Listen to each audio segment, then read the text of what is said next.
Everyone, welcome back to my channel. आज हम लोग बेसिक अकाउंटिंग टर्म्स डिस्कस करने वाले हैं। लास्ट वीडियोस में भी मैंने बेसिक अकाउंटिंग टर्म्स डिस्कस किए थे, लिंक डिस्क्रिप्शन बॉक्स में है, आप जाकर देख सकते हैं उसे अगर आपने वो वीडियो नहीं देखी है। तो कुछ रिमेनिंग अकाउंटिंग टर्म्स थे जैसे कि purchases, sales, stocks, debtors, creditors, voucher, ये कुछ रिमेनिंग है जो हम लोग डिस्कस करने वाले हैं। अगर आपको इस वीडियो के पीडीएफ नोट्स चाहिए तो लिंक डिस्क्रिप्शन बॉक्स में दिया हुआ है टेलीग्राम चैनल का, आप उसे सब्सक्राइब करिए और वहाँ से मेरे पीडीएफ नोट्स भी डाउनलोड कर सकते हैं। एंड अगर आप मेरे चैनल पर नए हैं तो आप मेरी वीडियो को लाइक करिए, मेरे चैनल को सब्सक्राइब करिए और ज़्यादा से ज़्यादा लोगों के साथ शेयर करिए।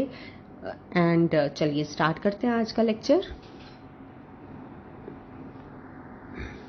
तो पहला टर्म हम लोग डिस्कस करेंगे परचेजेस। परचेजेस क्या होता है? ठीक है, बिजनेस में अगर हम लोग गुड्स परचेज करते हैं, जो गुड्स हम लोग परचेज कर रहे हैं मतलब ला रहे हैं, जिन गुड्स में हम लोग डील कर रहे हैं, ठीक है, जैसे कि these are the products in which the firm is dealing और परचेजिंग फॉर सेल पर्पसेस, मतलब कि डील कर रहे हैं आगे सेल करने के लिए। हम लोगों ने, जैसे मेरा एक बिजनेस है, मैंने बिजनेस स्टार्ट किया, मान लीजिए मैंने लाइट्स का बिजनेस स्टार्ट किया, ठीक है। अब वो मैं लाइट्स कहीं ना कहीं से लेकर आऊंगी, खरीद के लाऊंगी उसे आगे बेचने के लिए, तो वो हमारा क्या होगा? परचेजेस होगा। लेकिन मान लीजिए मेरा लाइट्स के बिजनेस का शोरूम है, ठीक है, लेकिन अगर मैं उसमें फर्नीचर लेकर आ रही हूँ, इट डजंट मीन दैट कि वो परचेजेस है। क्यों? क्योंकि वो फर्नीचर मैं अपने बिजनेस के लिए यूज करने वाली हूँ, मैं उसे आगे बेचने के लिए यूज नहीं कर रही हूँ। तो इसीलिए जो चीज हम लोग आगे रीसेल के लिए ला रहे हैं उसे हम लोग कहेंगे purchase in accounting terms.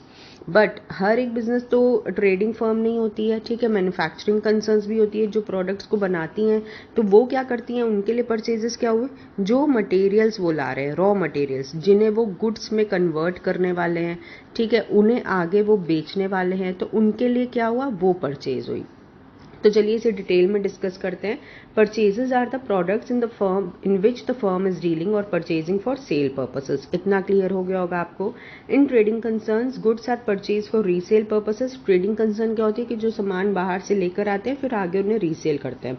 Manufacturing concerns में क्या हुआ? Raw materials are purchase for further processing and turn into finish goods for sale purposes. Okay, अब से परचेज भी दो तरीके की होती है, एक होती है कैश परचेज, दूसरा है क्रेडिट परचेज। कैश परचेज में क्या होता है कि जब आपने एट ए टाइम पेमेंट कर दी, आपने कोई सामान खरीदा, उसी टाइम पे आपने उसकी पेमेंट कर दी, उसे कैश परचेज बोलेंगे। और क्रेडिट परचेज क्या हुआ? कि आपने जो सामान खरीदा लेकिन आपने ये बोला कि आप उस सामान की पेमेंट बाद में करने वाले हैं, तो उसे क्रेडिट परचेज बोलेंगे। अब परचेज रिटर्न क्या होता है इसके बारे में डिस्कस करते हैं। ये परचेजेस का ही पार्ट है कि जैसे कि मैंने सामान खरीदा, जहाँ से भाई मेरा बिजनेस है लाइट्स का, मैंने कहीं से सामान सोर्स किया, सप्लायर से सामान खरीदा, लेकिन उसमें से कुछ लाइट्स डिफेक्टेड निकल गई, उसमें से कुछ लाइट्स डिफेक्टेड निकल गई। अब वो डिफेक्टेड लाइट्स तो मैं रखूंगी नहीं, क्योंकि अगर मैं रखूंगी तो मेरा नुकसान हो जाएगा। तो मैंने क्या किया? उन्हें रिटर्न कर दिया सप्लायर को, उन लाइट्स को सप्लायर को रिटर्न कर दिया। तो वो क्या कहलाएगा? वो परचेज रिटर्न कहलाएगा। परचेज रिटर्न का दूसरा नाम भी है, इसे रिटर्न आउटवर्ड भी बोला जाता है, ठीक है।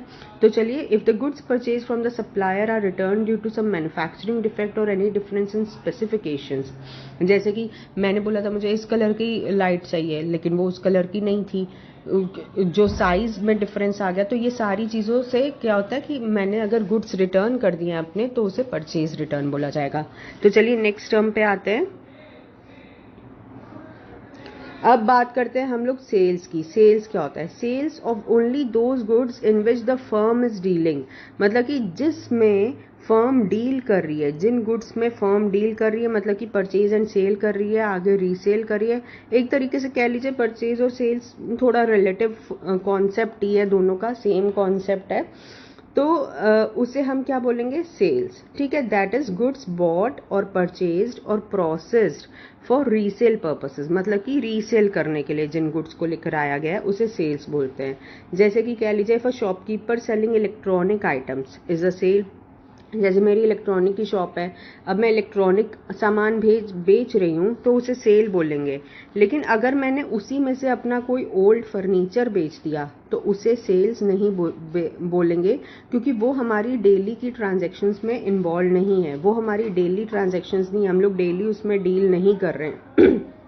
तो अब सेल्स भी दो तरह की होती है, कैश सेल्स है, क्रेडिट सेल्स है। कैश सेल्स क्या होती है, जिसकी पेमेंट हमें उसी टाइम पे मिल जाती है। क्रेडिट सेल्स क्या होती है, जैसे कि हमारे से कोई सामान उधार पे लेकर चला गया तो उसे क्रेडिट सेल्स बोलेंगे, हमने उधार पे सामान दिया उसे क्रेडिट सेल्स बोलेंगे। अब सेल्स रिटर्न की बात करते हैं। सेल्स रिटर्न क्या होता है, जैसे कि हमने गुड्स बेचे कस्टमर को और वो गुड्स उसने हमें वापस दे दिए due to some manufacturing defect आप बोल लीजिए, या कोई भी जैसे साइज अलग है, स्पेसिफिकेशंस अलग है, या जैसी वो क्वालिटी चाहता था वो क्वालिटी नहीं सेम है, तो वो गुड्स उसने हमें रिटर्न दे दिए, तो उसे क्या बोलेंगे, सेल्स रिटर्न या रिटर्न इनवर्ड। ओके, अब नेक्स्ट टर्म पे आते हैं हम लोग। नेक्स्ट टर्म है स्टॉक। स्टॉक क्या कहलाता है, it refers to the value of goods remaining unsold at the end of the accounting year. ठीक है, वो गुड्स जो कि नहीं बिकते हैं। अब जैसे बिजनेस में हम माल लेकर आए, मैं लाइट्स लेकर आई, लेकिन हम लोग क्या करते हैं, वो अब ऐसे तो नहीं करते ना कि जैसे कस्टमर ने हमें ऑर्डर दिया तभी लाइट खरीदने आएंगे, तो हम लोग वन बाय वन तो लेकर नहीं आते हैं, कोई भी चीज हम लोग बल्क में लेकर आते हैं। तो जो स्टॉक अनसोल्ड रह जाता है उसे हम लोग बोलते हैं स्टॉक, मतलब जो गुड्स हमारे नहीं बिके तो उसे हम लोग स्टॉक बोलेंगे। अब जैसे ट्रेडिंग कंसर्न में क्या होता है, इट इंक्लूड्स अनसोल्ड गुड्स, लेकिन मैन्युफैक्चरिंग कंसर्न में क्या होता है, जैसे कि रॉ मटेरियल्स है, वर्क इन प्रोग्रेस है, फिनिश गुड्स हैं, वो सारी चीजें स्टॉक में आती हैं।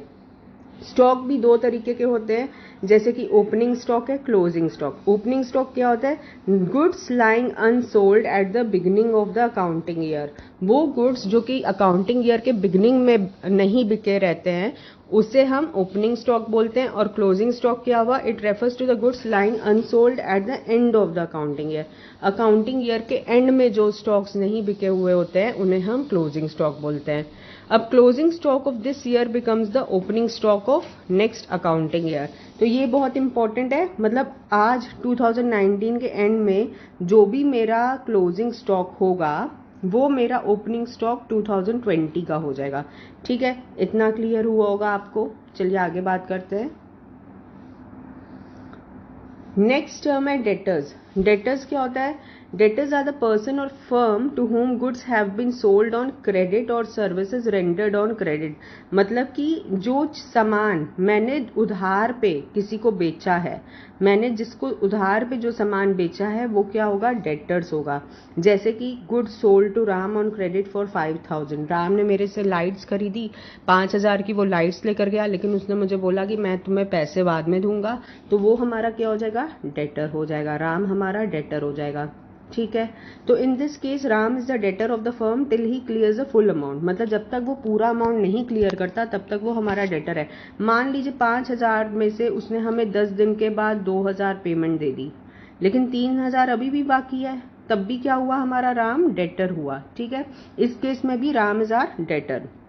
अब debtors are shown in the balance sheet on the asset side under the head current assets. Balance sheet जब हम पढ़ेंगे तब हम ये देखेंगे, तो जस्ट फॉर इन्फॉर्मेशन पर्पस मैं आपको बता देती हूँ कि हम लोग बैलेंस शीट में current assets that we have already discussed, उसके नीचे हम लोग डेटर्स को रिकॉर्ड करते हैं। क्यों रिकॉर्ड करते हैं डेटर्स को, ये भी वी हैव डिस्कस्ड, क्योंकि डेटर्स हम लोग डेटर्स की जो पेमेंट होती है वो हमें विद इन 12 मंथ्स मिल जाती है।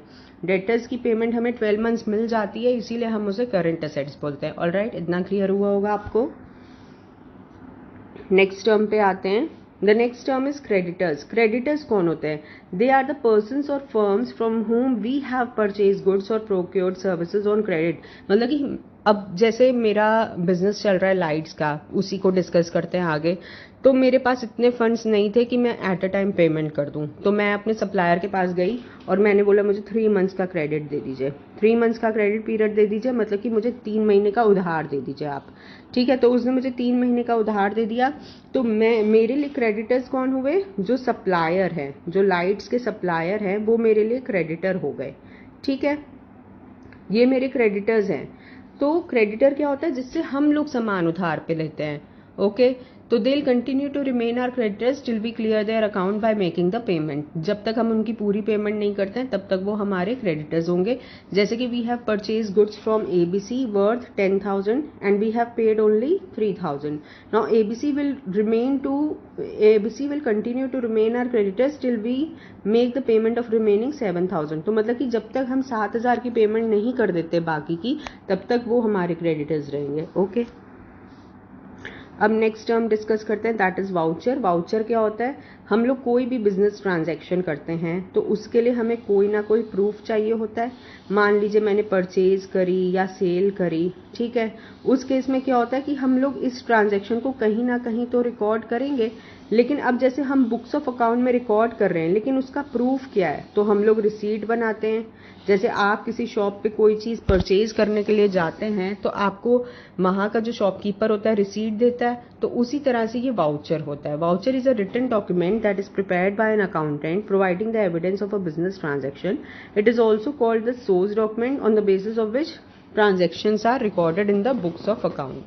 अब on the basis of vouchers only transactions are recorded in the books of account as these vouchers act as evidence of business transaction. ठीक है, तो आई होप आपको मेरा आज का ये लेक्चर अच्छा लगा होगा। अगर आपको मेरा ये लेक्चर अच्छा लगा तो लाइक एंड सब्सक्राइब करिए, मेरे चैनल को ज़्यादा से ज़्यादा लोगों के साथ शेयर करिए।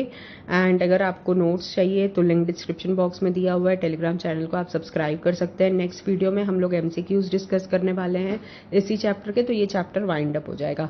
Thanks a lot for visiting my channel, thanks a lot.